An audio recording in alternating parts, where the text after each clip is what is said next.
Welcome back, guys, to another episode of Growing Through, where we dive into conversations that allow you to heal, get motivated, and grow one conversation at a time. Today, I am very excited to have my good friend, my brother, my very first acting friend, Adrian Walters, today in the studio. You might recognize Adrian from The Handmaid's Tale, Dare Me, or Star Trek Discovery, but that's just the beginning. Adrian is also a talented writer and a co-producer and founder of BDB Productions, Inc., a company committed to bringing bold, character-driven stories to the screen, which I am also a co-founder and producer, part of the same company. It's crazy.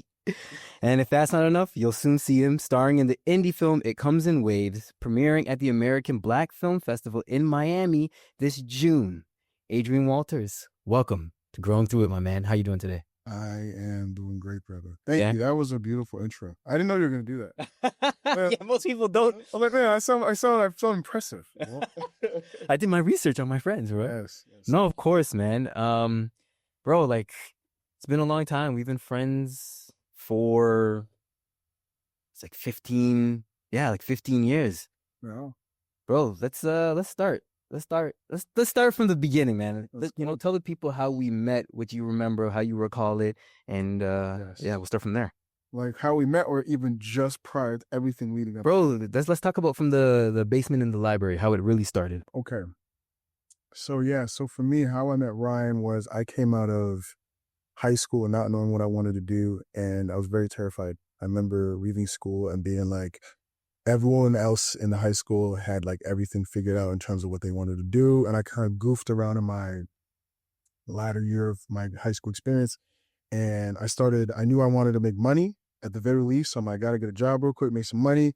So I started doing that. And I felt like that wasn't the aligned thing for me. And I was telling myself, like, what is it that is going to help me get the most out of myself, the most value out of myself and into the world? And I always been thinking about acting, but I never actually like put any action behind it. It was just something I was thinking about, not anything I was really like putting, my action behind my words. And then one day I was like, I just got to do it. So I sent out an email to a random agency and I was like, hi, my name's Adrian Walters and I want to be an actor. And almost nobody got back to me because the email was so bare bones. I didn't even put my headshot. Even my agent now, who reps me now, I remember I sent her an email and I was like, hi, my name's Adrian and I didn't even say Walters. I said, hi, my name's Adrian and I want to be an actor. And she's like, hey, thank you so much for submitting, but we're not expanding in your type or your age range. Mm-hmm. And it wasn't until like days later I realized I didn't even put an age range or a type, not even a headshot. She just says, amateur. So she's like, nah, I'm not taking you on. I don't know who you are, what you look like. You could be a creep for all I know. So I remember I did send an email to this one gentleman, which is Warren Beatty, AAB Talent. And he was like, hey, come on down. We'd love to have you. And so I went up to that meeting. After that, he's like, there's going to be like this group acting class casting thing that's going on. And I want all my brothers to be up front for that. I want them to be in the room for that. So I was like, okay, cool. And I remember showing up and I walked to the front. I knew I wanted to be a front seater. I knew I wanted to expose myself to whatever was going on. I didn't want to hold back. I didn't want to be shy about pursuing this. So I sat in the front. I remember when I sat down, I met you and you were also sitting close to the front. I looked over, I said, hi, my name's Adrian Walters, whatever. I want to be an actor. Same thing, same deal in the email. And you're like, hi, I'm Ryan Rosary. And then from that point, we kind of like hit it off. We just started being friends and just seeing each other as often as we could whenever I was in the city. And we would lean on each other a lot, because I had nobody in this industry and you kind of had. Same, bro. I had nobody. We didn't know anybody. And I was looking for a running mate. To a degree, I was looking for someone. I prayed for that. I was like, can I get around someone who's just as hungry, someone who's diligent towards the craft, and someone who really wants this, and God willing, we could be accountability partners. And that's what we have been throughout the years. Mm-hmm. It's like only grown, and it's grown from like an acting friend to like a deep friendship to like a best friend, and then it's transitioned into brotherhood. Mm-hmm. So yeah, it's been cool. Crazy, man, like how things can just happen like unexpectedly. Who would have thought that you and I would be here so many years later, bro? I remember like we were kids, bro. Yeah. We were kids in that basement, bro. Yeah. And I remember one of the things about you, I laugh about it still to this day. One of the things about you was you had this like unwavering belief in yourself. You're like, yeah, I'm going to LA and I'm gonna find myself a manager out there. And I'm like, brother, we, like we gotta build from the ground up. But you're like, nah, man, I'm just gonna go and do it. I'm gonna go and find myself a manager. And I was like, wow, this guy's belief in himself is so unwavering and so unfaltering, and he believes to his core of core that like, nah, I can do this. It's so possible, which really did inspire me a lot. And I don't know if I've ever told you that, but your belief in yourself helped me to believe even more in myself. So thank you for that, man. I really do appreciate that. Now, you and I were speaking on the phone the other day, and there was something that I actually never really locked in and thought about, because you were talking about your mom and your dad, and you were it kind of sparked an interest in me. I'm like, oh, how being from the Caribbean, you're of Jamaican descent. Both your parents are Jamaican immigrants, came to Canada. What do they know about film? Like you said, your dad doesn't hate. My dad doesn't watch movies. My dad's never been to a movie theater. Like, that's never sat in a movie theater. He doesn't want to go near one. He just has zero interest in it. Crazy. Yeah. Zero interest. Pops has never been to a movie theater. No. How is it that you come from a household where that wasn't a thing, that your dad wasn't taking you to the movies? How does someone like yourself be like, yo, let me get into the movie industry. Let me get myself on TV? For me, it starts with my mom. My mom's a huge movie buff. She's a huge fashionista, sorry. And she loves movies. She loves storytelling. She loves TV. She loves old Hollywood. She even likes to dress up like she's from old Hollywood. She does. And like, your mom's swag is up there still. So Ryan knows. Yeah, she's a little fashionista. So my influence comes from her. She always put movies in front of us, and it was also a thing that she would give to me and my brother to bond over. So she would, like, if we saw a movie that excited us at Blockbuster, she would get it for us, and like we'd watch it a million times, and she'd have to like re-rent it, sometimes late fees. And that's how me and my brother would bond. And I came to it from my mom. And even when I started acting, my dad was not supportive, because he's never been to a theater. He doesn't understand it, so for him, until something breeds value or like he starts to see money, he doesn't understand it, so even so coming to it through her and then embarking on the career, there were moments where I never necessarily had the means to like truly support myself. Like my money was getting eaten up in acting classes. And I was working part-time, my money's getting eaten up in acting classes. And then I forgot that I needed money to commute to these classes, So I remember there was one time where I asked my dad to take me to an acting class, and he was throwing a big fit. And I'm like, hey man, can you just help me out a bit? I just really need it. Like, my money's a little short at the time. And I remember we drove to Kipling and Kipling in some intersection. And we stopped at a gas station, and he was like throwing a huge fit about how this was inconveniencing his day. Not even to throw him under the bus, but this is just reality, right? And how this was inconveniencing his day, and there's other things he can do with his time. He could be making money, or one on this and that helping him. He's just like, feels like his days is being dragged out. And I remember getting out of the car that day and being like, it's okay. You don't have to take me. Like, I'll figure it out.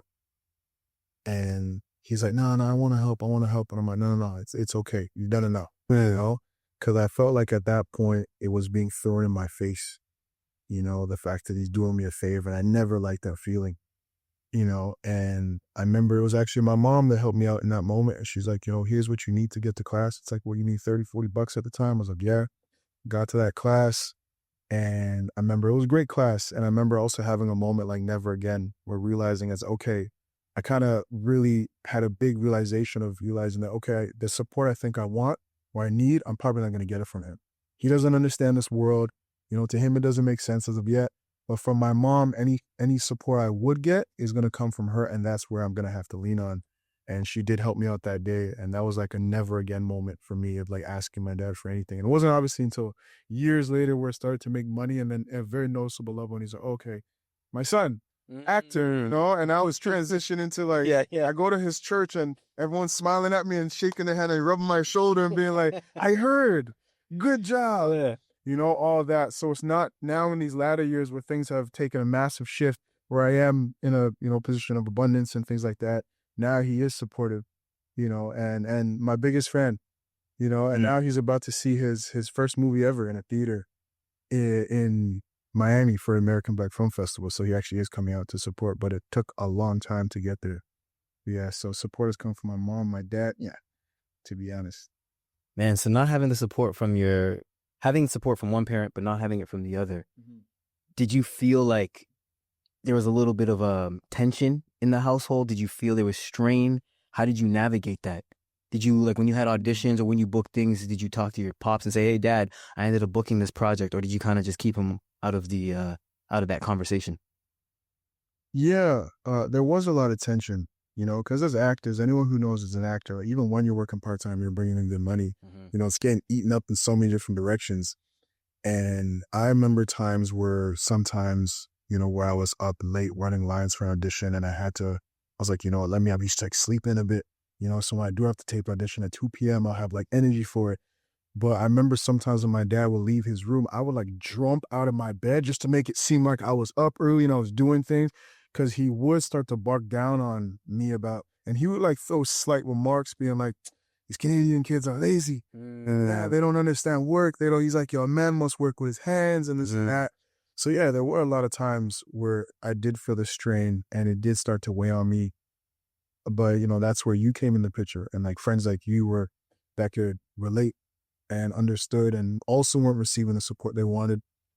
And when it came to bookings, yeah, he was a bit more supportive, but he didn't also understand it. He's like, you're going off to do what? To like read a piece of paper? So there it goes back to the money thing. They want to see value. And it wasn't until like, being able to pay bills and then be like, okay, I'll get that bill in this place. Oh, rich. I was like, I'll get that bill too. Yeah. And then he's like, okay. Well, you got money. He's like, oh, you got money. And then, and then obviously, like, I love to travel and things like that. So doing that where he's like, okay, how's he doing this? And then my mom's like, well, he worked on that. He's like, oh, they pay him like that. Oh, okay. So that's when the support starts to come and, very grateful nonetheless. For sure. But I also like don't even hold him to it, because I realize like the generation we come from is so different from their generation. Yeah. They don't understand what it means to have an unconventional career. Theirs is very like linear, the way they see things. It's very much like you're either a teacher, you're either like a doctor, you want to be a lawyer or something like that, or a mechanic or something. I don't know, but it's like for them, they want to see consistency, and even in today, like, as an actor, it's like, even when you're blessed, it's not consistent. You have to embrace the highs and the lows of when you're working and not when you're working, and subscribe to the fact that that will be your life, because as actors, we need time to live. We need time to gather tools for our toolbox to have something of value to pour into something, so you have to embrace those seasons. And I feel like my family has gotten on board, and that's taken years. That's taken years, but now they understand it. They respect it. They look forward to the next thing, and they also understand when I want to dip off for a second or for a week or two with you or a month. They also find the value in that for me and also see that for me and then help support me and be like, yeah, whatever you want to do. My sister would help me book my hotel, things like that. So they're all in support of it now. At first they weren't, because it was hard to understand, and I definitely felt the tension. And even feeling like you're not making the grade too.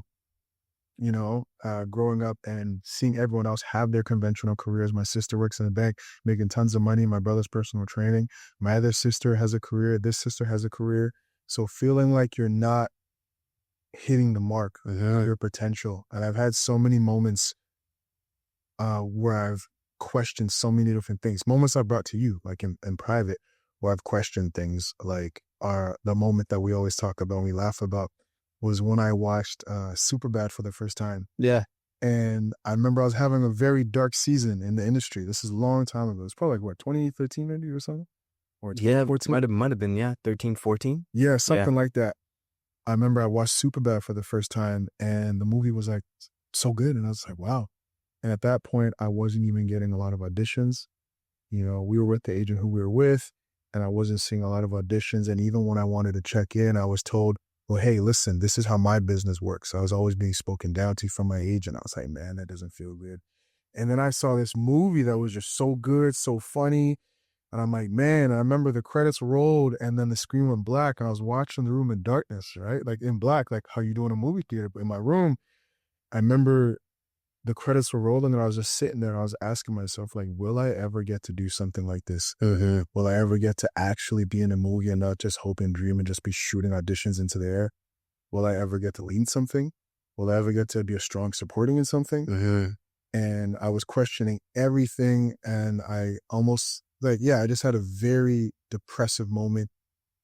And I remember you called me, and out of the blue, and you were like, "Yo, what's good?" And I'm like, "Yo, I'm good." Like I'm not really good, but I'm doing great. I'm doing great. Things are up. Or whatever. And I remember you were telling me that I think you had just booked either like Warehouse 13 or one of those shows that were going on back then, or a Timmy's commercial or Yeah, something. I think it was a Timmy's It commercial. was a Timmy's commercial. You're like, "Yo, I just booked this Timmy's commercial." And I remember sitting there like, "Oh, so it's possible." I'm like, if Ryan's working and we started at the same time, it's possible for me. It is possible because God's in the neighborhood. This is my running mate.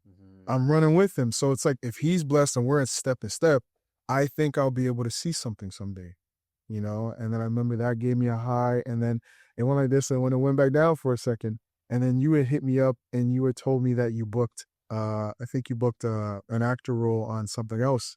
And that was like another push-up moment for me in my will and in my spirit, brewing that this is for me. And then I ended up getting something. And then you called me, and then you're like, "Yo, it's a little tough right now." And I'm like, "Yeah, I just booked something. And you're like, "Oh, so it's possible." Possible, yeah. So it kept being that, So even though there was tension in the home, to bring it back, even though there was like a lack of support at times, it was so dope to once again have you, someone who was like also doing it and finding your moments in the industry, and then finding my moments, and like watching how that was supporting each other's journey, how that was like driving us along to a space where we started to see a bit more consistency and would believe like this was actually possible, or just even the need of evidence.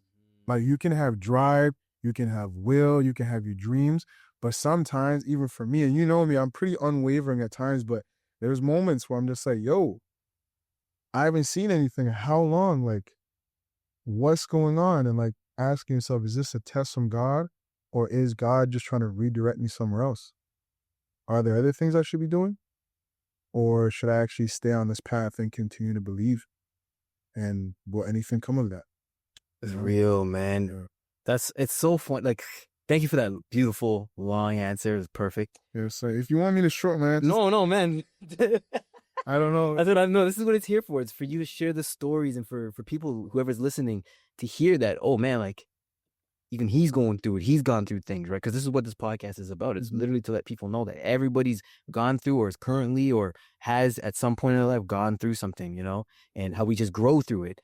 And like, same vibe with me. It's like my mom, rest her soul, she didn't get it. Woman from the Caribbean, like you said, work with your hands, be a doctor, be a lawyer, be a psychiatrist. My mom, for her, like, she didn't understand what we do. She doesn't get it. She didn't get it. You know what I mean? But same vibe. When she finally started to see the money coming in, when I would throw a little bit of change, and so here's for groceries, she's like, "Oh, this is a thing." And then she would turn on the TV and they'd see me in a commercial, or would see me on a show, and she's like, "Oh, same vibe." Goes to church. "Oh, this is my son. My son's doing same thing." Telling everybody, "This is my son. Look at him. He's doing this." So it's like, I truly understand that, and I get that struggle dealing with people from the Caribbean, and how, like, not specifically even the Caribbean, but just like dealing with immigrant parents, because they don't understand what it is that we do. But outside of, fighting with the struggles in the home, how do you deal with your own, I guess, personal internal struggles? How do you keep yourself sound? What are things that you do? What's a routine that you do to keep yourself when you're not working, or when you are working, or like, what's your routine look like to kind of keep Adrian going? Yeah, that's a good question. My routine when I'm not working is I wake up by the grace of God and I pray. After praying, I'll journal like 15 things I'm grateful for, just to like set my mind in the right direction, just so I have intention and high energy. From there, I'll read like 10 pages, or I'll read for 15 minutes, like whatever book I'm reading. Right now, I'm reading a book called Practice from the Way by John Mark Comer, which is a book on discipleship and like following Christ and whatnot. After that, I'll do a mirror affirmations. Well, I'll go to the mirror and I'll like give myself a dap and smile into my own eyes, just to set like a tone of like self-love. Interesting. and I'll speak sometimes for like, I have it like written out in my phone for me. I'm not gonna show you now, but like pretty much I break my life down into different categories, so like family, finances, leisure, my career, and I have set affirmations that are projecting me into where I want to go next. And I'll speak that into myself. And it always raises my vibration, and just like I literally feel like I'm buzzing after, like I'm already there. Like I've placed myself in the end result of what I want next. And from there, I'll go and work out. I'll exercise. And after that, I'll come back and then I'll do something acting related. So it could be a monologue. It could be reading my sides for the day, prepping a tape, or watching a movie, where I call it like film school. If I watch a movie, I'm like, I'm not just leisurely watching a movie, I'm in film school. So I'll watch a movie just to study. And then after that, I'll just pretty much like let the day free fall, meaning like whatever comes of that. Also, I used to, but I don't do it as often anymore. I'd write it out, but I would also do something like where I'd be like checking on one friend today. It could be 5 minutes, 10 minutes, 30 minutes, whatever works for your schedule today.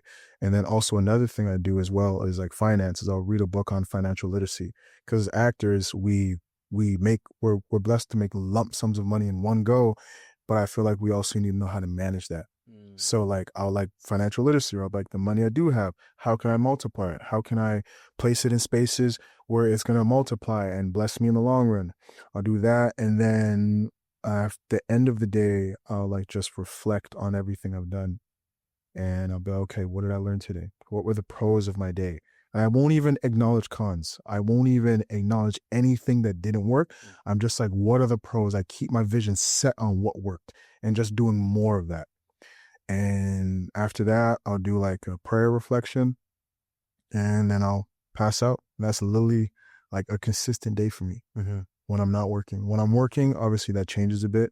Well, I'll shrink the time. So instead of 15 minutes, I'll drop it to like 5 or 10 if I can afford that. And I always prioritize exercise.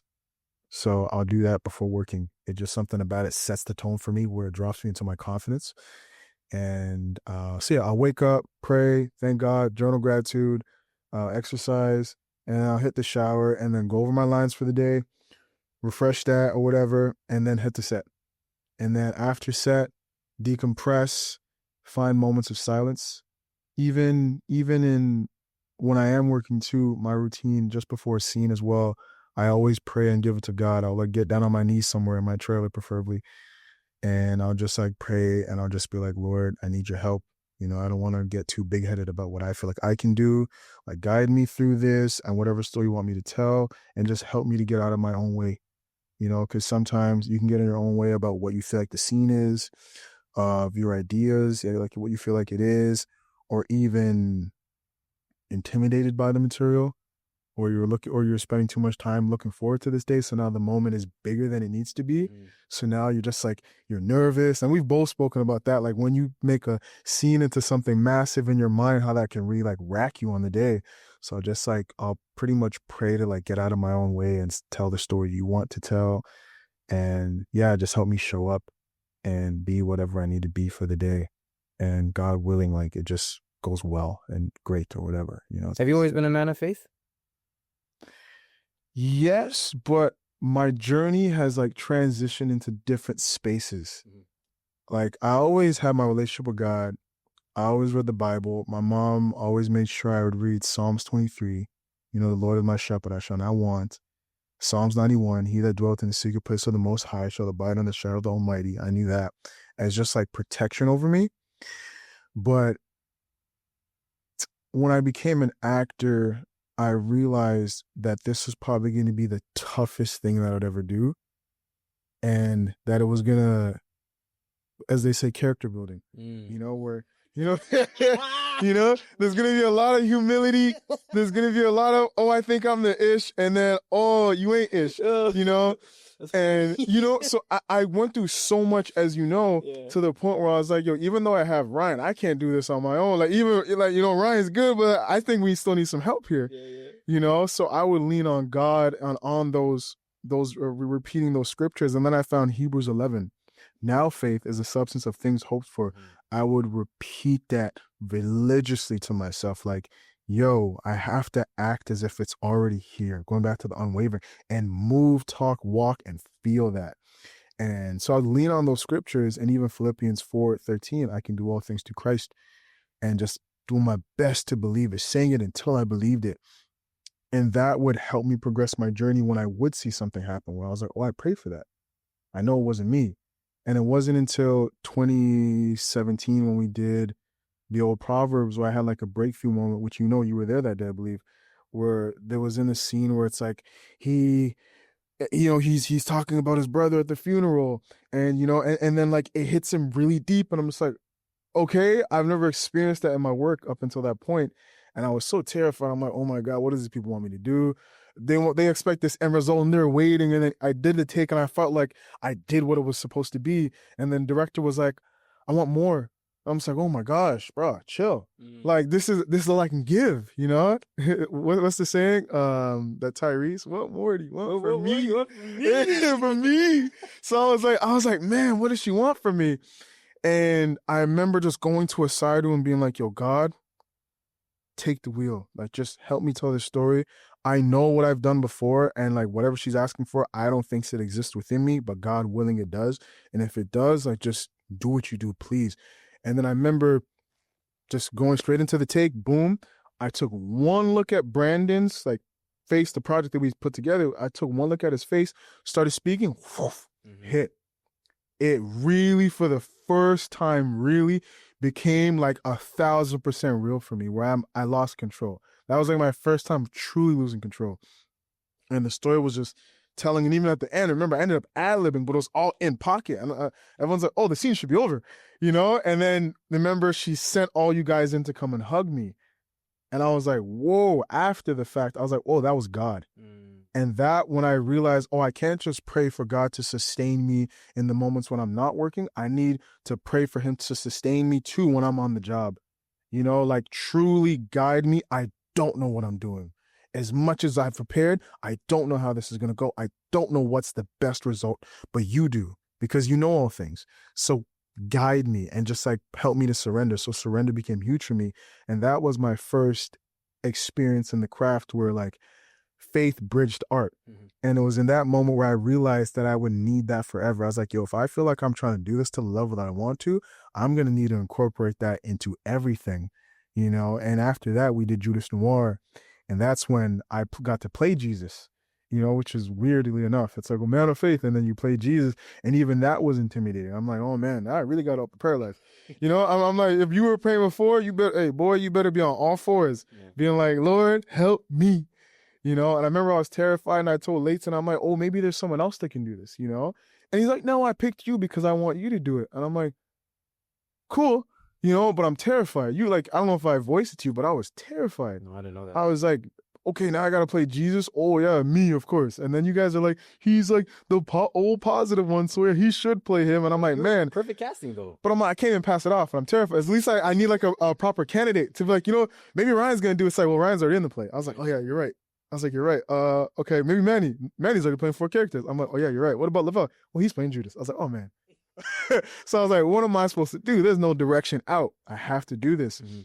So I remember that I also leaned on a lot of prayer for that, and being like, yo, God, I need help. Guide me. I don't know what it's like to truly be you, so just guide me through this experience. And even that, like, as you experienced it. I experienced, like in the play where it says you experience world suffering and all those things, just praying that into my spirit. And God, like, strike me with that. I want to feel that. And just like going on a journey for 2 hours or so, that also needed a lot of prayer and faith. I remember I was manifesting so many crazy things into myself. Like my foot started hurting like during dress rehearsal, because I'm like, all these things, and it shows how we self-sabotage ourselves. Like the minute we also meet blessings, like we also need God for that, to get out of our own way. Because even though I'm like, okay, I think I'm going to do this, next thing you know, I'm like, well, I don't know. There's going to be like tons of people in the room. I started getting terrified of that. And all of a sudden my foot started hurting.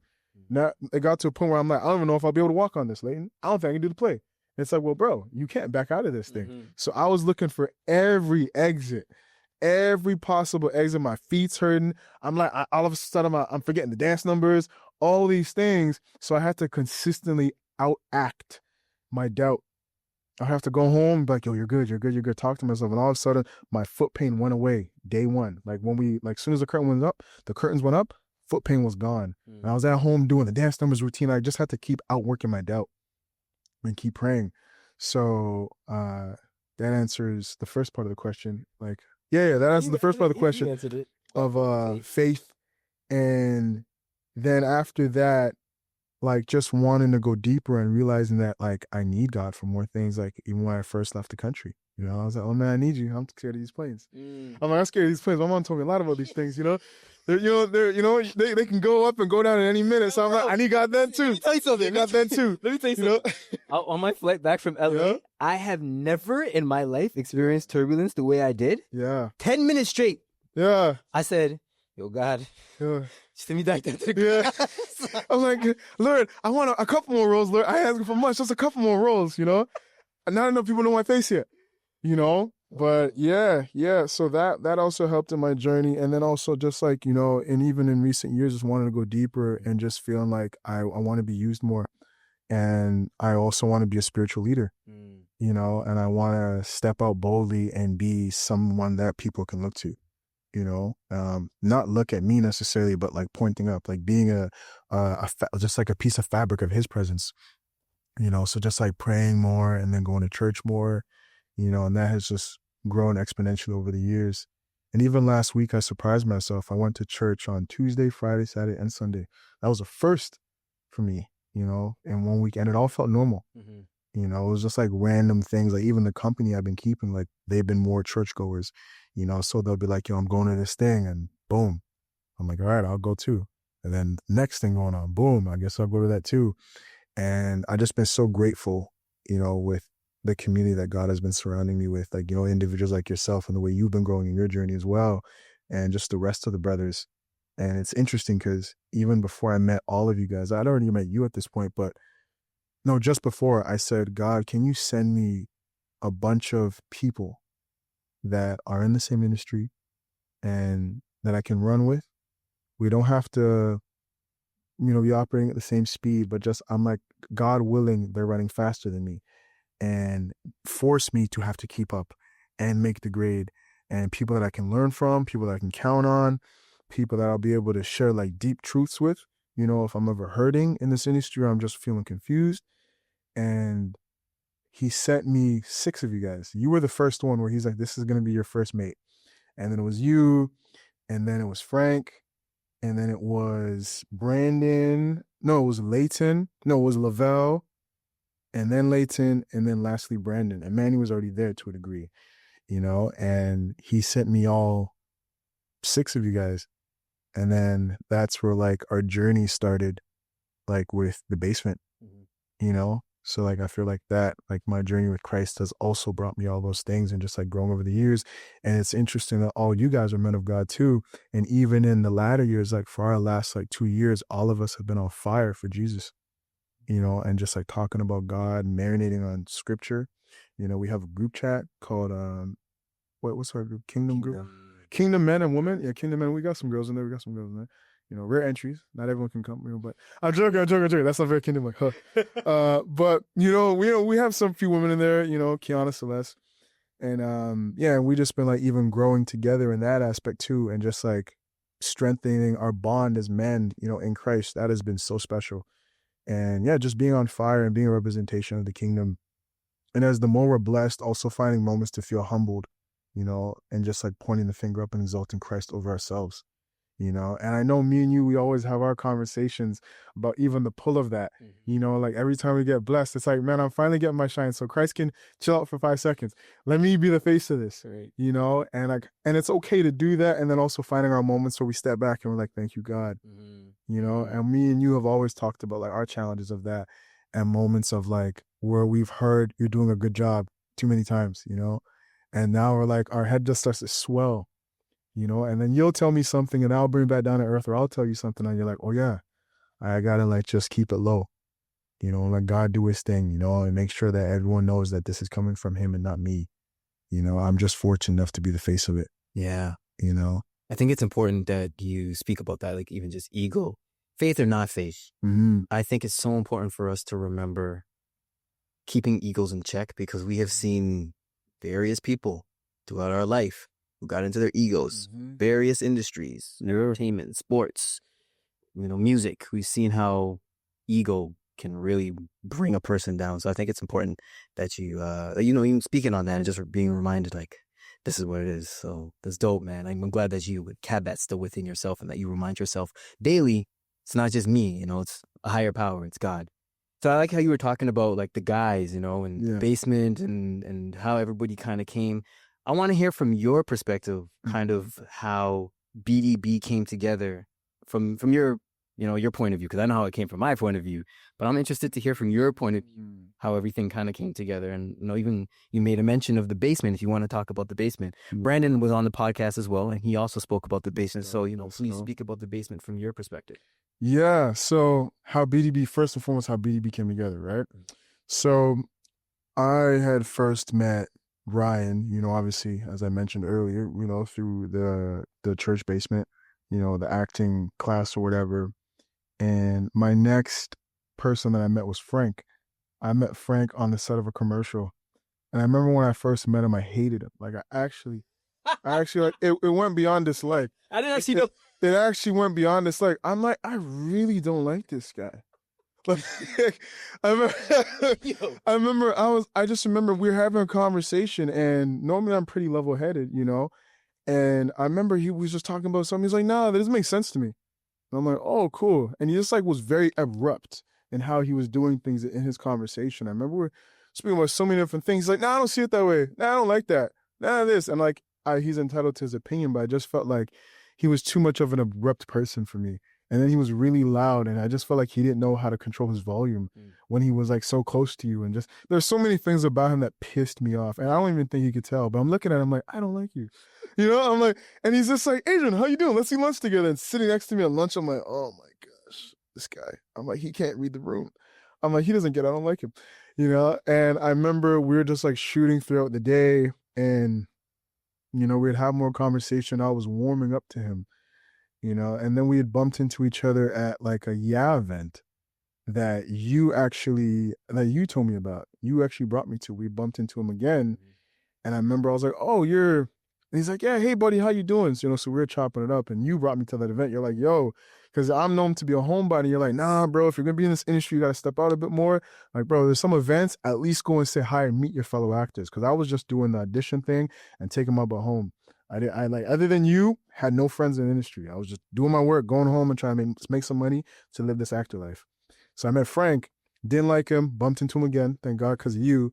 And then we started to build out a friendship. And then through meeting Frank, I remember I had went to an audition at Bowmander Studios when it was back on DuPont. I think it was on DuPont, DuPont Studios, which any actor acting past 2017, 2018 doesn't even know this existed. Yeah.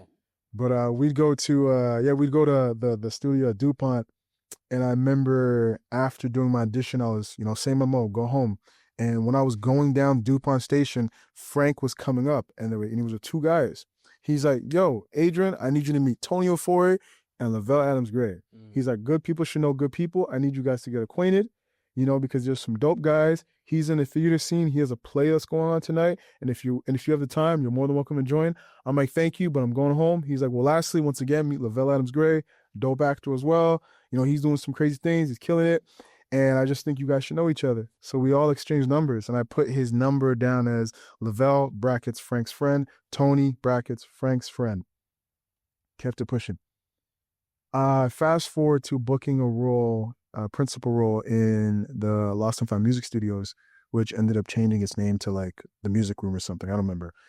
And I booked that role. I go on set, and there's this dude who I remember all I hear is, they're like, I hear this dude, he comes out, he has like this switchblade smile, and he's smiling at this girl, and that's playing his girlfriend in the show or whatever, and she knocks, I hear knock, knock, knock, and I kind of step out, and I see this switchblade smile on a dude, and she's like, oh, I'm playing your character, I'm playing your girlfriend today, and he's like, yeah, oh, it's you, okay, that's cool, hey man, you want to run lines, you're more than welcome, come in and chill and vibe. I'm like, oh man, here's like the real Hollywood experience. This guy is raising the show you up on set. I'm like, this brother's dangerous. I go back in my room and I'm like, what's going on? I won't even lie, I was being pretty fast. And I'm like, this is hilarious. And so I'm hearing them chatter up, smooth talk her up, but they're not doing anything crazy. They're just really running lines. And then I step out and I started chopping it up with him. And he's like, yo, what's good? How you doing? He's like, yeah, you're playing so-and-so, whatever. And we had scenes together. So we were doing our scenes. And then from there, he came back and he's like, yo, you're really solid. He's like, yo, like, I should take your number, but we should like hang out more. Like, you're a cool dude. I don't have too many acting friends. I love to, whatever. So we go to exchange numbers. And then he's like, wait a second. We put the number in, we both looked at each other. It's like, yo, do you know Frank? I'm like, yeah, you know Frank? And then we both put up our phones and it said Adrian, Frank's friend. And I had Lavelle, Frank's friend. I'm like, have we met before? And he's like, I don't think we have, but how would I have your number? So we're sitting there, we're jogging our brains, and we're like, oh, that was you. The time Frank was coming with the escalator with you, and we briefly had an introduction. He's like, okay, that makes sense. That's crazy. So we exchanged numbers, and it's like, yo, what are you doing this weekend, bro? And he's like, yo, I'm going to Mexico. I'm like, that's crazy. I'm going to Mexico. He's like, no, you're not. And I'm like, yeah, I am going to Mexico. He's like, when are you leaving? I'm like, I'm leaving on Saturday. He's like, I'm leaving on Friday.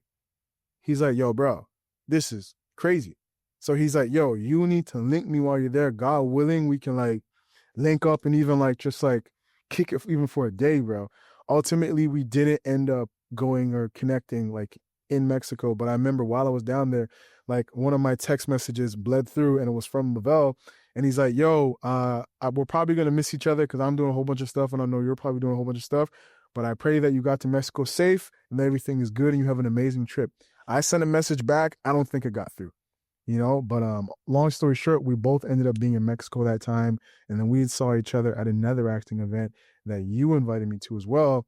And I remember Frank was there again. Mm-hmm. So that's when we kind of formed like a bit of a unit. And then from Lavelle, I met Leighton at a monologue time. I believe we met on the same day, right? No, I met Leighton at Lavelle's birthday party. Oh, okay. Yeah, Lavelle. So there was a day Lavelle and I had the same audition. Okay. He was like, yo, come for my birthday. When's your birthday? February 3rd. When? I was like, wait, birthday's February 3rd? My birthday's February 4th. He's like, yeah. Go to my birthday. Yeah. Leighton. So I met Leighton before you.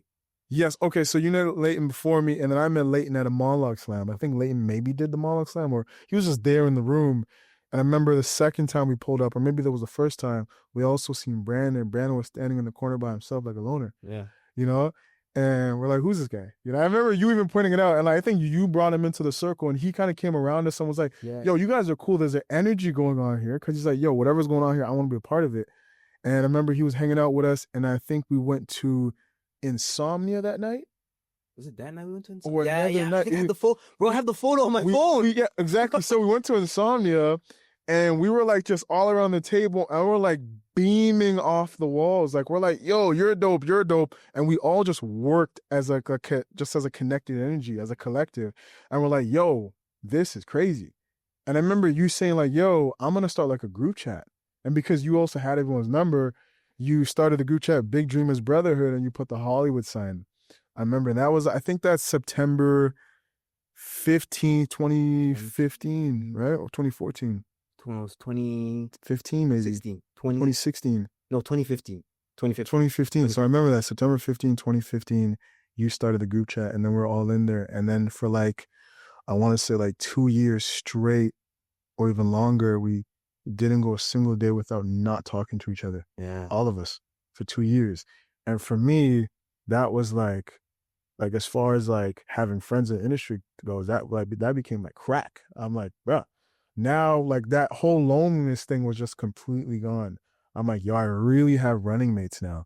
Like I have Ryan, I have Lavelle, I have Leighton, I have Frank, I have Brandon, I have Lavelle, I have Manny. So we were all just like consistently staying in communication and we started a bond even beyond the industry. And that's when we realized it was special, that it wasn't just the industry we're bonding over. We could just relate to each other as brothers, as things we wanted in life, things where we're seeing ourselves going down the line.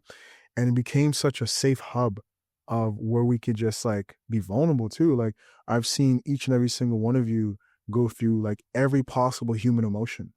We've seen each other in highs, we've seen each other in lows, we've even held each other, we're bawling into each other's arms. We've seen each other like that as men.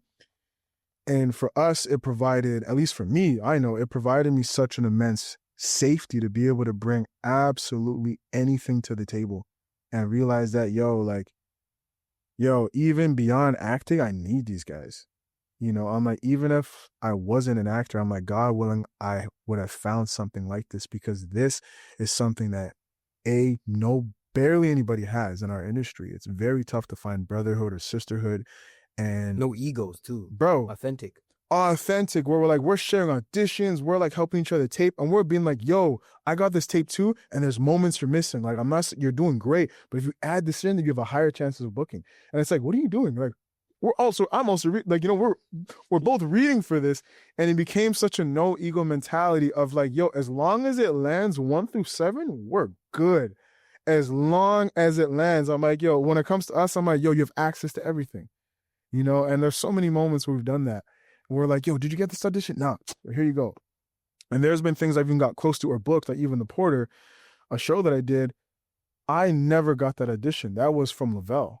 That was from Lavelle being like, yo, I just read for this thing, and I feel like you would be amazing for this. So like, this brotherhood has been like everything in heaven sent. And it's so funny because it's exactly what I prayed for. I said, send me people that are running faster than me, that are doing it different, coming in on a different angle. And the key word, I don't want to say better, because no one's better or worse than each other, but just coming in on this thing from a different angle so I can see it in a different way. And each of us has our strengths of our different angles of how we approach the work, what we take from the work, like what kind of work we want to do. And it's just helped all of us grow, where it's like just eradicating all weak points in your craft. And I've gotten to see all of you guys like transform, and like I've seen you start off as a comedic actor and then do beautiful dramatic work, and then dance between comedy and dramatic to dramedy, to like blending those two and now highlighting that as a strength for yourself. I've seen Leighton do different types of work. I've seen Lavelle do different types of work. I've seen Brandon do different types of work, and each and every single one of us grow. And I remember we'd have like these green basement kind of like little events where we get together, we'd read scripts together. We'd like someone would write like a short or something, and we'd be like, all right, let's read it together. And we'd be like, everyone's like, somewhere in the room reading the script. And I remember even when we would have those sessions, you always took it upon yourself to be, you always took it upon yourself to be the comedic relief. So I remember sometime we'd all get there and arrive, and we're just waiting for Ryan. We're like, where's Ryan? Like, we're looking at our watch, and we're like, where is this guy? And then he comes in walking in slow motion with like hefty Ray-Ban shades and like a chain the size of him, literally the size of his body, like a spinner chain spinning, and be like, yo, what's good? Coming at sugar. And we're like, boy, and he would just annoy Brandon so much. Brandon's like, N-word, if you don't.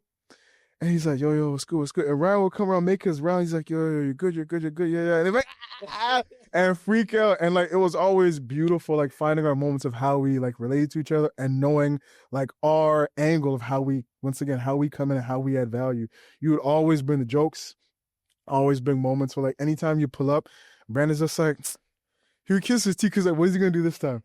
And it was so much fun. It was so much fun, like getting to just experience each other in that way. And yeah, and just dream, and being like, one of the things we said was, yo, hopefully one day we can all work. We'll get work, because we weren't really working at all. None of us. None of us were working. And then we're like, and then the next biggest dream was, hopefully we can all get work and work at the same time. Wouldn't that be something? And we're like, man, that would be like everything if that became possible. And then it wasn't until I think last year we had a moment, or maybe the year before, I don't know, I think it was last year, we realized that all of us were on set, except for I think Manny, on the same exact day.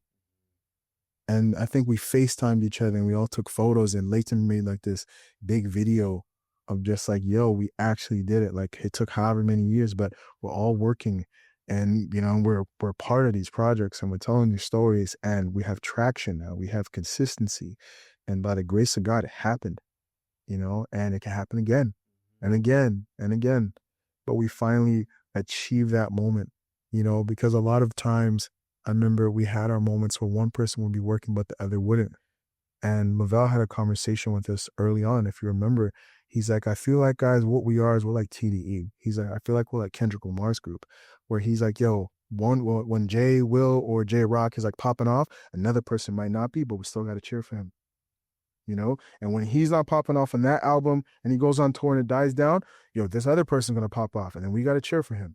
And then if that person dies down, Kendrick might just blow this thing up.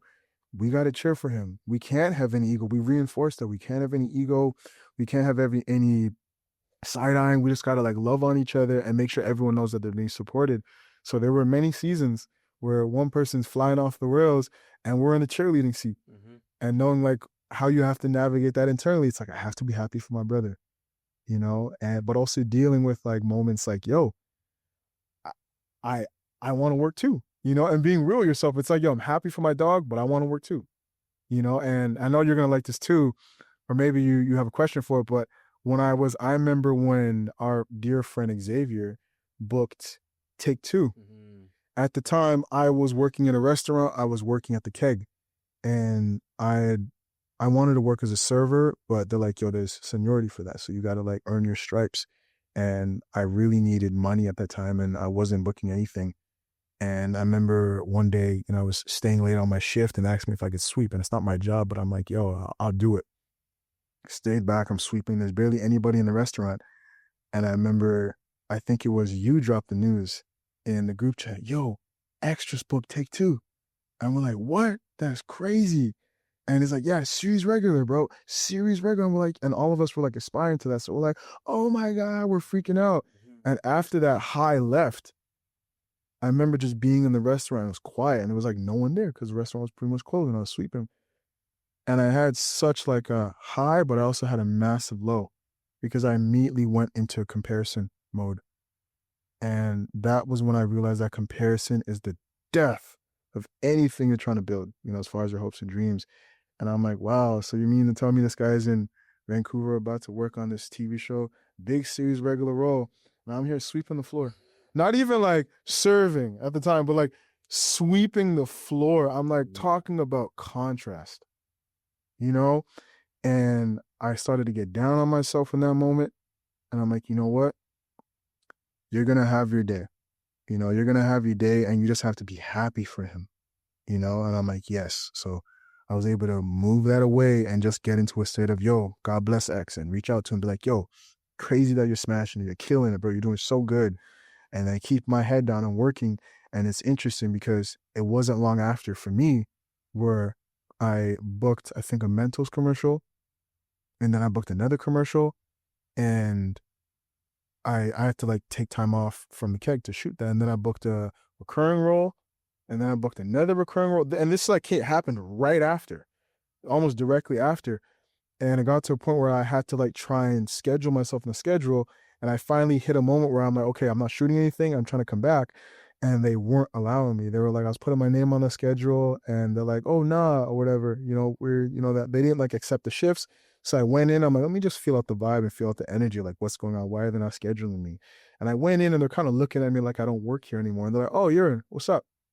Cool, yeah, nice. All right, I gotta go and do a thing right now. I'm just like, what's all that? So I'm like, okay, the energy feels off and it feels like I don't work there anymore. And they're really not trying to schedule me and they're moving weird with me. And I remember after that, I ended up booking another recurring role. And I was like, oh, okay, I need to embrace that God's trying to do a new thing. I need to embrace that and realize that this season is actually coming to an end, you know, and I actually don't even have the time. So why am I begging to be at this job when I actually don't even have the time anymore? And that started like this wave for me that's been going on for the past, like, that was in 2017. That was, latter half of 2017, where the wave has been riding into now. So that started like a massive wave for me. And and that was right at a moment where I felt my lowest, where I was like, yo, everyone around me is having success. Lavelle did Slasher. And then X, I'm like, man, everyone's just like collecting series regulars like their Pokemon cards. And I'm like, and I'm just trying to book, I'm just trying to speak. Real. I'm just trying to have even one line on camera. Yeah. And it just felt like it wasn't happening, you know? And doing that internal work, I definitely feel like was also part of God blessing me, because I feel like God checks your heart posture. God wants to give you everything, but he also wants to make sure that you're in a space and you're equipped to actually handle your blessing. So for me, being able to be happy for someone when it doesn't seem like it's clicking for you was huge. And literally doing that internal work and feeling like, man, I wish I was. Nah, you better cut that. Be happy for him. And then boom, right after that, put me on a crazy run where the train couldn't stop even if I tried it at that point. Yeah. Wow. What a freaking journey, man. Like thank you for sharing all of that. It's been so beautiful just to hear from your perspective of everything that you've gone through, your ups, your downs, your highs, your lows. You're questioning yourself of like, man, is this possible? And then meeting people and then even having to push ego aside and being in an industry where it's so easy for us to compare. It's so easy for us to get jealous, to become envious.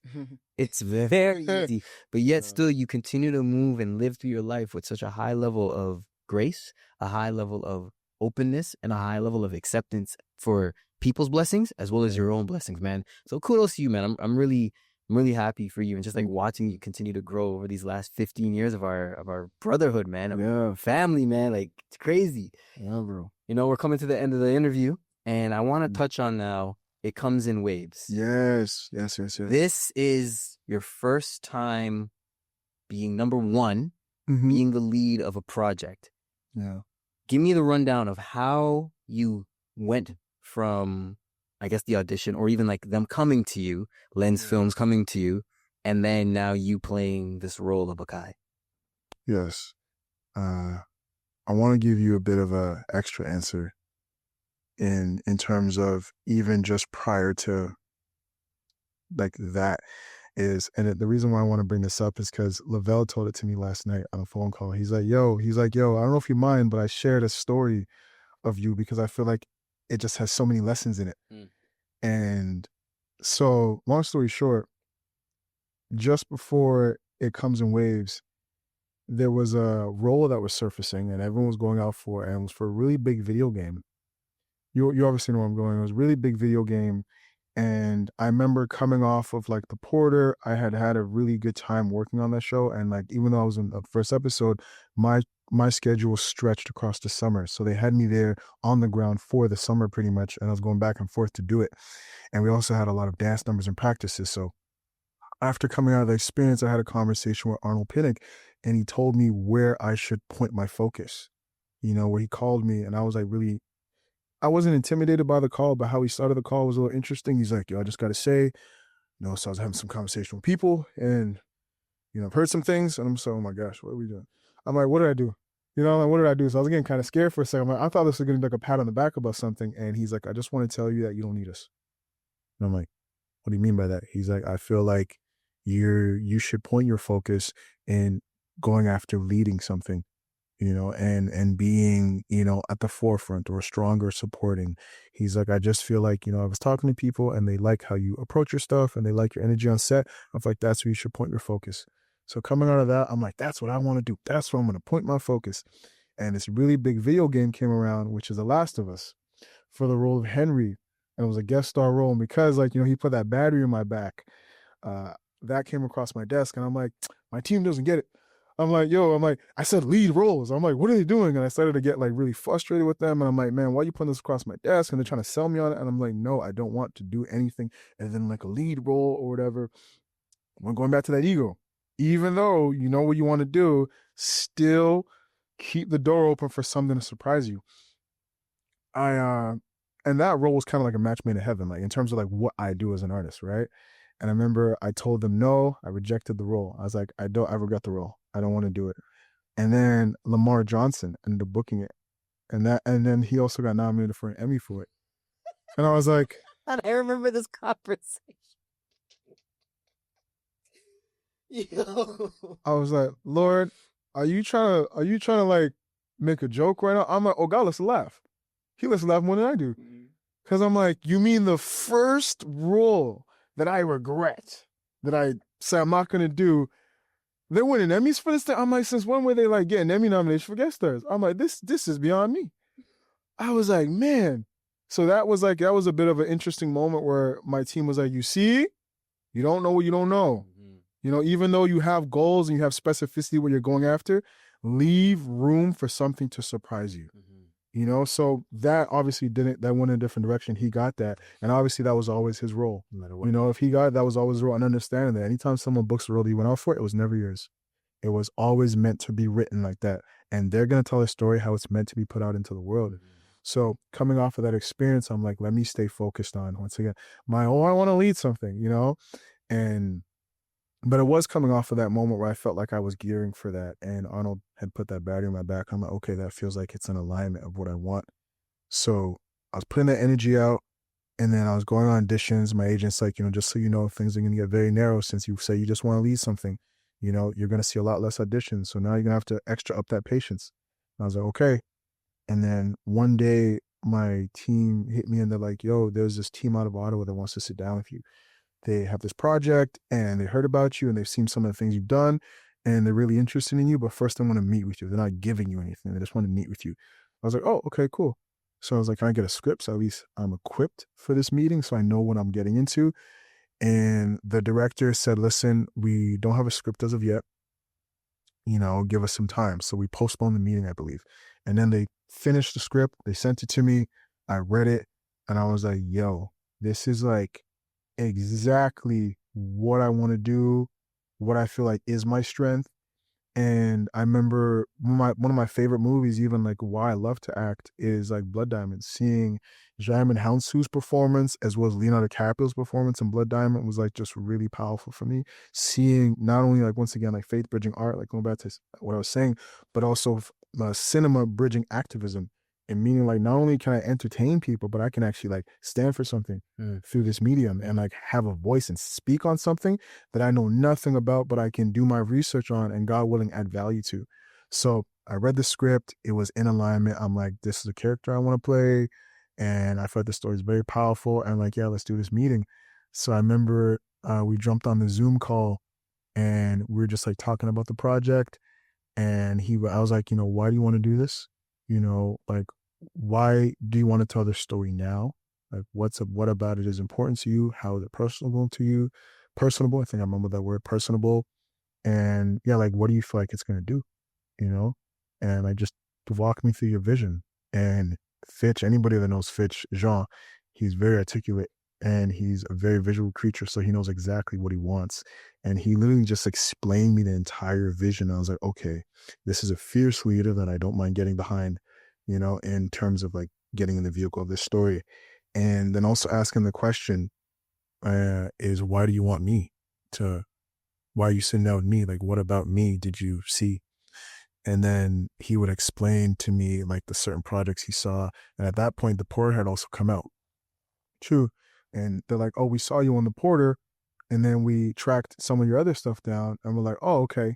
And then they said, then they went to my IG. And then they're like, oh, there's more of them.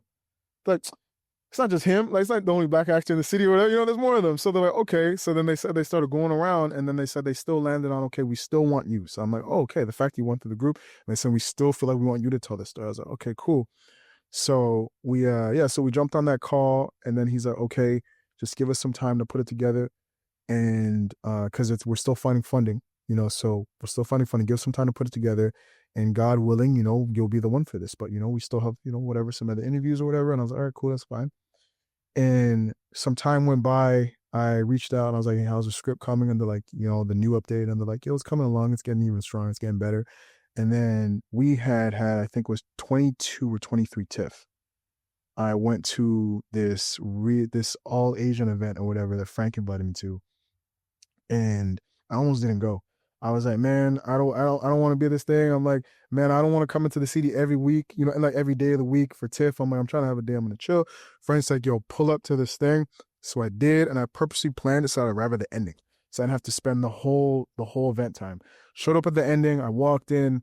As I'm walking through the room, there was this gentleman that locks eyes with me, and as I'm crossing, he starts to smile at me, and I'm like, okay. And there was a presence to him. So I was like, okay. So I extend my hand. I'm like, Adrian Walters, pleasure to meet you. He's like, Wagan Allen, pleasure to meet you. I'm like, yeah. And he's like, what do you do? I was like, I'm an actor. I'm like, what do you do? He's like, I'm a producer. I was like, oh, cool. That's dope. Anything you're working on that I can support you in the festival right now? He's like, well, we do have a film that's circulating. He's like, we have a bunch of meetings going on, but it's not really in the festival. It's kind of like a private screening. So it's not in TIFF or anything. I'm like, oh, that's cool. That's dope. well, like anything else? He's like, yeah, well, there's some things we have going on in the back that we're working on, you know, that, you know, he's like, that we're working on the back, you know, that will eventually come to light and whatnot. And, you know, we just have a team in place, you know, we have an actor that we're focused on and stuff like that. I'm like, oh, that's so cool. Like, kudos to you guys and whatever you're working on. And he's like, yeah. And then all of a sudden I hear Adrian. So I pivot and I see Fitch. And this is the first time meeting him. This brother's like 6'3", 6'4". I was like, oh, damn. I'm like, you're a tall brother. He's like, what's up? He's like, what are you doing here? I was like, oh, I'm at this event. And he's like, why are you talking to Wagan? I was like, oh, we just met. And he's like, oh, or whatever. And I'm like, oh, you know this guy? And Wagan's like, how do you know him? I was like, yeah, me and him are, I think we're going to be working on our project. He's like, oh, you're the guy. I've heard about you. And I'm like, oh, you have? And he's like, yeah. He's like, so yeah, we are working with you on this. We've decided it's going to be you. And I was like, oh, wow, that's cool. So then he didn't even realize it was you at the time. No. That's no. funny. We're having a full conversation. I thought the way he was looking at you, he knew, and he was just pulling your leg. No, he just said the same thing. He's like, bro, there's an energy to you. And I'm like, there's an energy to you. You know, and we ended up, that's like just being like, I extended one hand, I'm like, hey, pleasure to meet you. And then he brought me in and we were just having a full blown conversation. And then Fitch was there. And then we kind of like, but oh, okay, so this is the team. And we started laughing. And I was like, well, you need to meet my guy. This is your guy. This is my guy, Frank. So I introduced Frank to Wagan and we ended up kicking it for the rest of the night and just like talking like, how's the project coming, the updates. And they're like, yeah, you're going to have a new script very shortly. So we were talking about that and just like, yeah, and we're like, oh, we actually are like, we can do this. Like, this feels like effortless, you know, in terms of how we bond as brothers in the industry and as well as like, you know, about the work and it's also outside of the work. It's like, we can actually hang, we can chill. So the conversations at that point started to deepen and we started to go more into depth of like what he wanted with the project. And we started to do a lot of meetings and we'd go through the script together and we just like comb over everything and be like, okay, what does this mean to you? You know, like, what do you see? And we went like page by page, line by line. Why is this important? Why does this need to be in the story? And just trying to deepen why are we telling the story? And even in our meetings, we started to realize that it's like, once again, it's like, yo, we actually like we're a good duo, you know? And then we started to do like mini rehearsals when we started to hire on other actors, right? And I remember he's like, well, since you're my lead, he's like, is there anybody, like, before I send this out, you know, do you have anyone else in mind that can play these parts? Obviously, you know, if we landed on you, I'm sure you have other friends that are capable, you know? Is there anyone that you think I should put a request into my casting director for this project? And I was like, yeah. So he's like, all right, take me roll through roll. Who do you see? Right? So for you, Terrell, right? And for Frankie, you know, Capo Drifty, same thing. And everyone I mentioned, literally off of auditions booked the role, you know, where I remember Fitch went out into the world and he blasted all the auditions. And I remember you were for 2 roles. I read you were for Capo and Terrell. Yeah, and Terrell. And I remember, yeah, the audition went out and he sent it out to everyone and anyone that he could find, you know, young and black, to do it.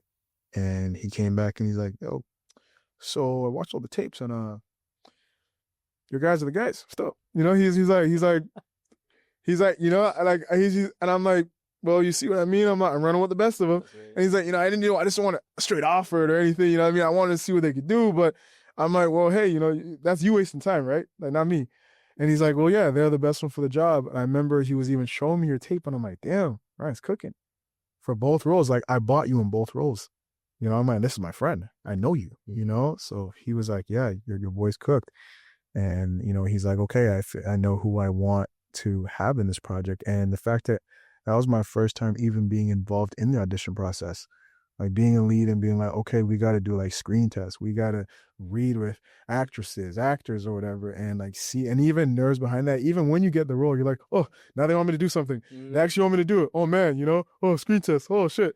Okay. All right, now I gotta act. You know, and like freaking out, be like, oh man, here's the first time that we actually even like outside of the mini rehearsals, we're really setting it up with the camera and we're filming it and we're feeling, what does it look like? What does it feel like? Yeah. And it was so great to get the nerves out. Yeah. Like even in that process, get the nerves out and then eventually go to set and, you know, start shooting and then having you guys come into set and then even being in scenes with you guys and being like, man, that's my bro.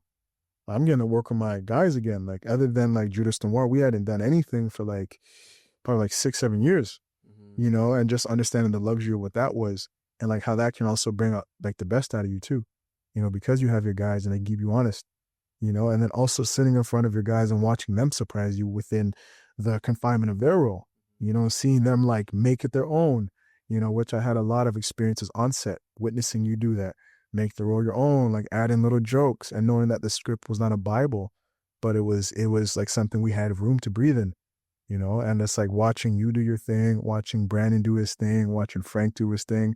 It was a very beautiful experience, and it was very transformative for me, even in the sense of like, it's funny because you feel called to things, and then often when they arrive, you get like terrified because you're like, oh, now I have to do the thing. Like, I'm dreaming for it. I'm dreaming for it. I'm hoping for it. Now the moment is here. What are you going to do? The light's on you. Let's go. You know, and just being terrified, and also looking for an exit too, even in that project.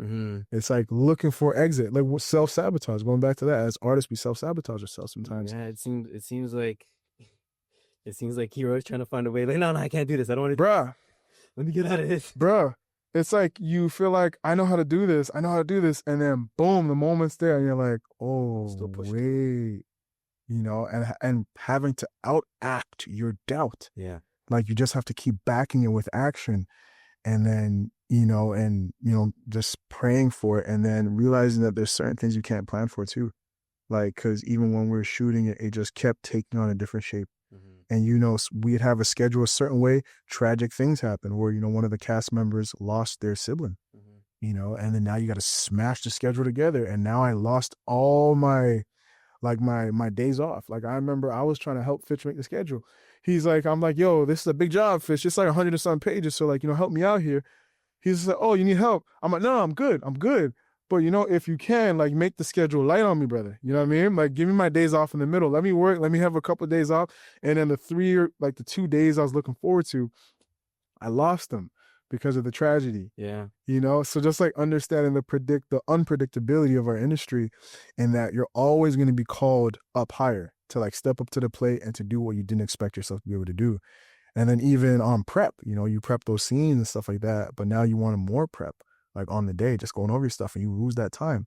So just like learning what it's like to be on set and to have number one and do your work and then go home, and you immediately have to start pondering on the drive home the next shoot day, and then marinating on that, and like staying up and sometimes barely getting sleep because all eyes are on you. Like, there's no out. I'm in every scene. It's like, there's no, oh, I can chill and take a break. There's none of that. It's like you're in every scene.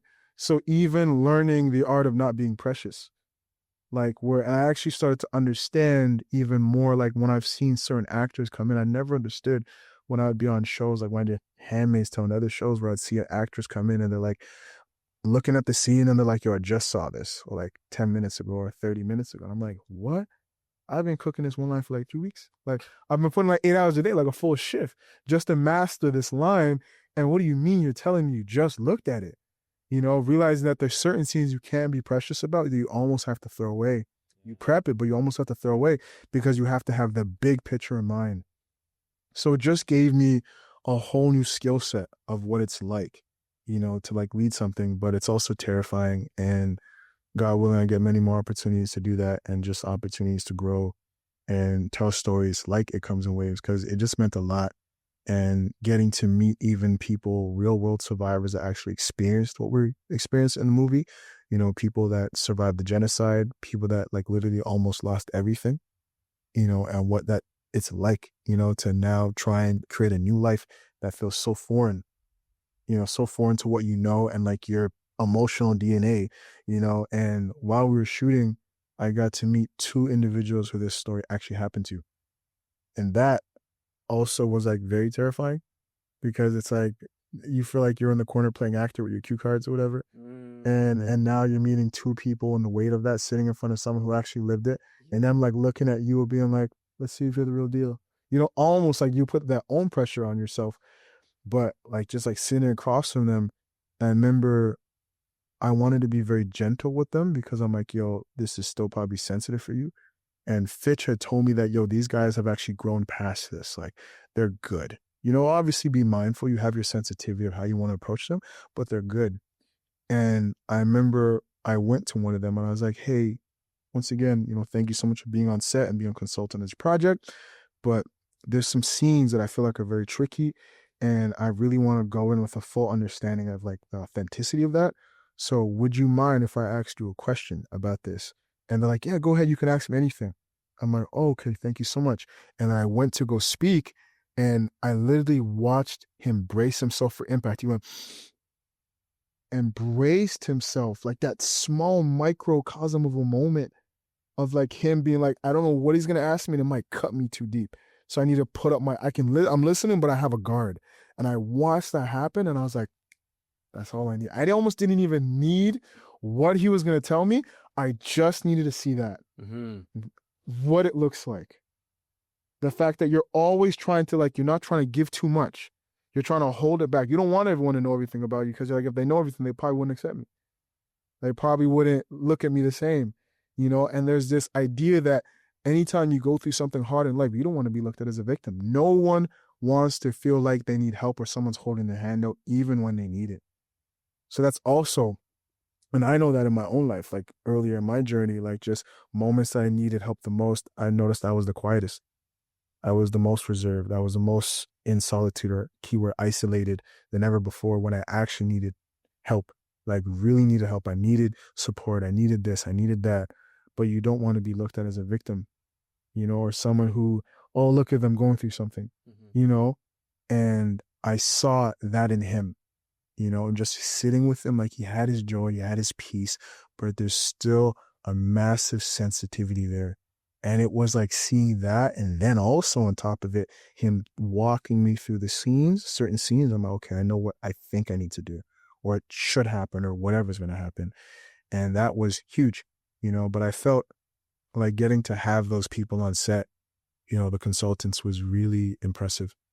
It was really impressive, just like seeing men that are so strong, that like lost pretty much all of their family and are still living today and still charting a new life, have welcomed life into this world and are trying to get excited about other things, and I had a contrast. I had one individual who was sensitive, one who was actually truly past it, and the age difference was probably like 2 or 3 years, made such a difference. How much of it do you actually recollect because of how young you were? Between like 6 and 8 made such a huge difference of what you experienced in the genocide, so that was something that I got to experience, just like doing this movie, just learning so much. Yeah. What a journey, man. Just hearing that from your early days as an actor to the brotherhood that you have with myself included, to other people you've met along the way, to now even getting the opportunity to do It Comes in Waves, which you're going to finally have a chance to see. Have you seen it yet? No, I've only seen bits, man. I haven't seen anything. I've seen bits. We're going to finally be able to enjoy the whole movie in its entirety when we finally go to Miami. I'm looking forward to that. Yes, amen. I'm excited. Adrian, I appreciate you coming on and just talking. I learned so much more. And I've known you for like 15 years and still I feel like I'm learning. Even when I had Brandon on, I was like, bro, I'm learning so much about you, man. Yeah. So thank you so much for coming on, sharing your journey, talking about what you talked about. I need to have you on again. There's so many other questions and things I want to talk to you about. But, we'll save that for the next conversation. Amen. But I like to end off every single episode of Growing Through It with 3 questions. I call it my big 3 questions. These are things that I think about, and I always like to know people's answers. So the first question for you is, if you could have any superpower, what would it be and why?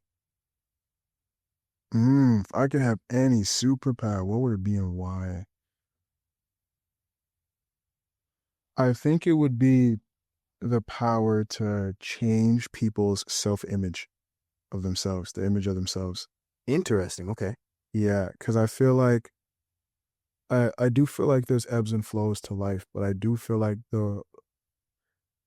ultimately what we get out of ourselves and what we experience in this world also is a lot of times can be traced back to our self-image and how we view ourselves. So I even feel like mental health, there's obviously, there's a lot more going on, in terms of internally, but I feel like even the homeless, I feel like if we were able to change how we view ourselves, we would operate at such a high frequency. You know, we can believe the things we're reading in books or in the Bible, like, you know, you're great or things like that. Because often, like I said, self-sabotage, things like that, when you have your moments, come from second guessing yourself, you know, feeling like you're not enough or something like that. So I feel like if I could change everyone's image and get them to see themselves even the way Christ sees them, that would be huge.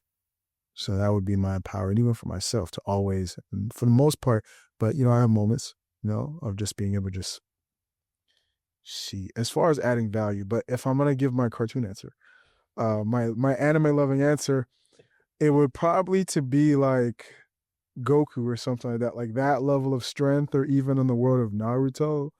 You know, like I'm no stranger to, you know, catching me doing hand signs, not so much as the last 2 years, and I've been trying to be more mature or whatever, but, you know, but yeah, Naruto or Dragon Ball Z, if I could have a superpower, I would want to be one of those guys, or just being able to fly.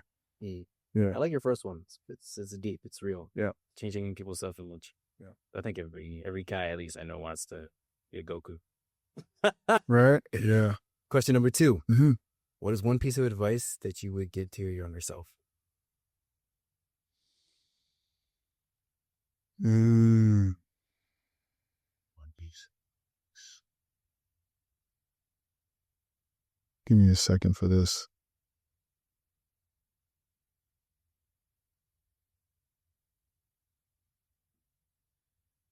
I think I have a couple answers if you'll let me.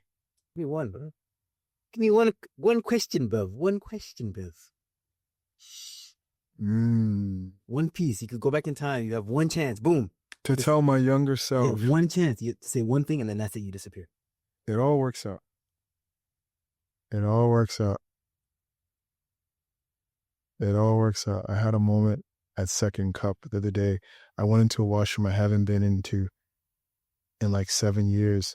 And I was using the thing, and I'm like, oh, I haven't been here since that moment when I was auditioning for this thing. And I'm like, I stopped for a second. I was looking at myself, just thinking about all the life that I've lived up until that moment, from the last time I was in the washroom to now. And I was like, it all works out. You know, and whatever I'm believing for next, that's bigger than whatever I experience now, it's all going to work out. Yeah. Okay. And third, this boy, I can't stand him. What's he going to say? And third, that's not crazy. I just forgot the question. And third and final question. Yeah. What is one goal that you would like to accomplish within the next 6 months? I'm putting myself on blast here.